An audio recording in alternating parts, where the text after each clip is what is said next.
Ada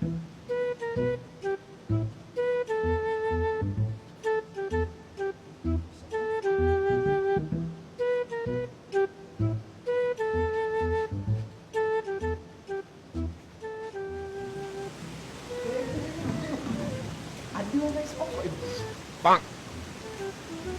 Sabar. Awak bertenang sekejap. Acuh kabur ke saya biar saya faham. Bang. Saya pinjam bang. Okey. Ada saya nampak orang sokok. Pelajar sokok dah nyambang. Lepas tu awak kenal tak pelajar siapa dia? Saya tak kenal. Tapi ibu, saya ada rakam. Mana? Saya ada rakam pelajar sokok ni. Mana? Ni ibu. Ni. Ha. Ni mamak kelas 3 Madani. Hai, mamak ni. Jap. Awak bawa telefon masuk sekolah. Mesti saya tengok.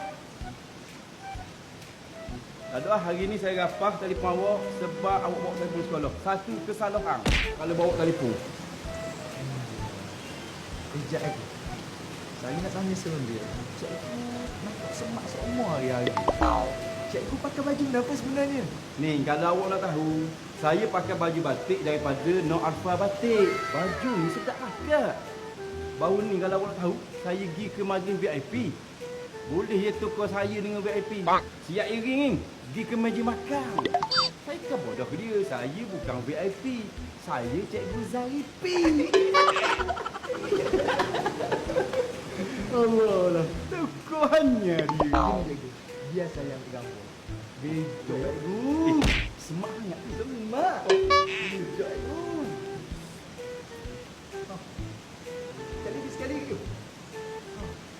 Sekali lagi. Tengok.